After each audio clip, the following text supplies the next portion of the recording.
गावो में अग्रतः सन्तु, गावो में सन्तु पृष्ठतः, गावो में सर्वतः सन्तु, गवा मध्ये वसाम्यहम्।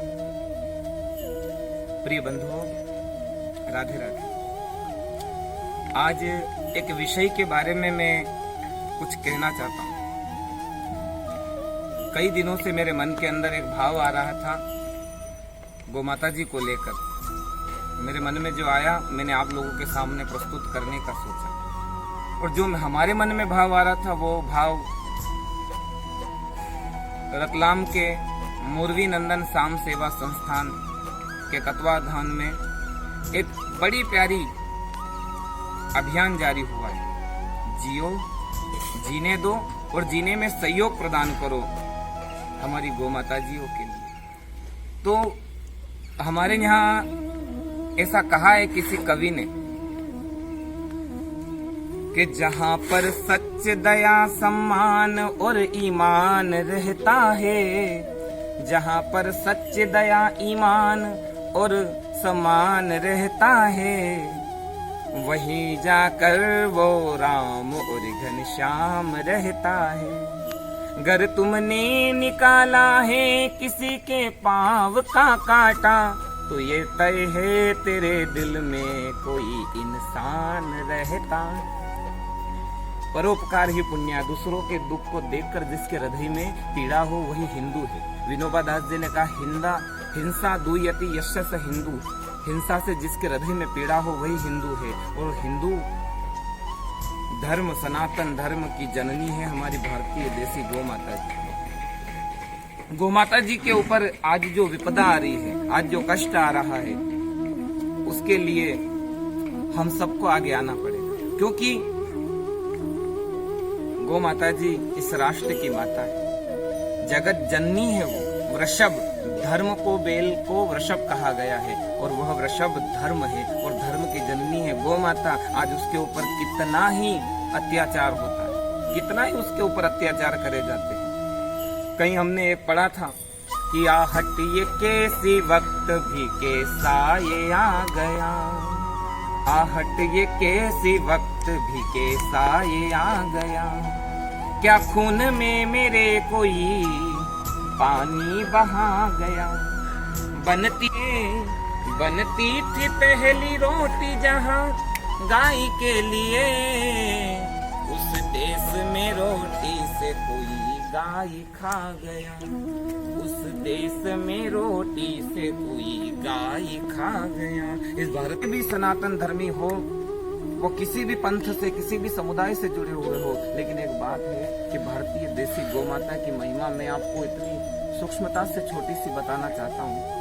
आपके गुरु होंगे, कोई संत होगा, आप उनके चरणों को धो करके उसका पान कर लेते हैं। क्यों? क्योंकि गुरु का चरणामृत, गुरु के चरणों की रज को चंदन समझकर हम मस्तक पर लगाते हैं। परंतु अगर वही गुरु मलमूत्र का त्याग करे तो आप लोग देखोगे, हम लोग नहीं देखेंगे।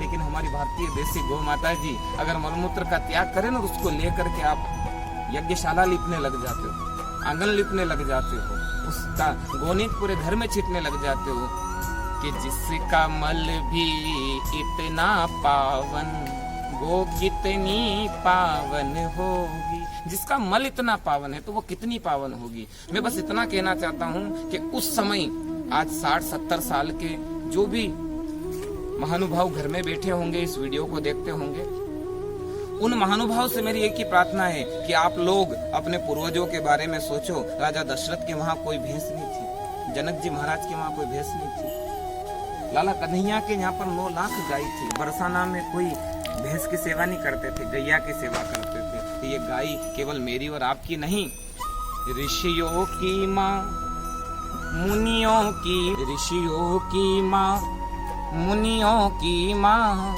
मानव की माँ, भगवान की माँ। पुरखों ने की गो की सेवा, पुरखों ने की गो की सेवा, वो परंपरा फिर लानी है। गो सेवा का इतिहास रचो, अब अपनी ही तो बारी है। मन मस्त फकीरी धारी है। अब एक ही धुन गो की सेवा, मन मस्त फकीरी धारी है। अब एक ही धुन गो की सेवा। सभी मिलकर गौ माता जी की सेवा में जुड़ जाइए भाई, इससे बड़ी कोई सेवा नहीं है। इसीलिए हमारे इस जीने दो और जीने में सहयोग करो, उसमें आप सब तन मन धन से सहयोग प्रदान करें। सभी बंधुओं से मेरी यही विनती है कि आप सब मिलकर के इससे जुड़िए। कहीं भी कोई व्यक्ति गाय को बेचने के लिए जाए तो इस समिति से संपर्क करे। समिति द्वारा गौ माता जी की रक्षा होगी, फिर कोई भी गाय कटने के लिए नहीं जाएगी। सभी से प्रार्थना है कि उठो उठो गो भक्त साथियों, गो भक्ति धर्म हमारा है, और जोड़ो सबको गौ सेवा से, ये जीवन लक्ष्य हमारा है। सभी जुड़िए, सभी सहयोग करिए, जीने दीजिए, जीने में सहयोग प्रदान करिए। सभी से मेरी विनती है, यही प्रार्थना है, मंगलमयी कामना है। गौ माता जी के चरणों में आप सबकी आयुष्य की कामना करते हुए बारंबार आप सभी को बारंबार प्रणति है, विनती है कि सभी सहयोग प्रदान करें। जय गौ माता, जय श्री राधा रमन, जय बिहारी जी।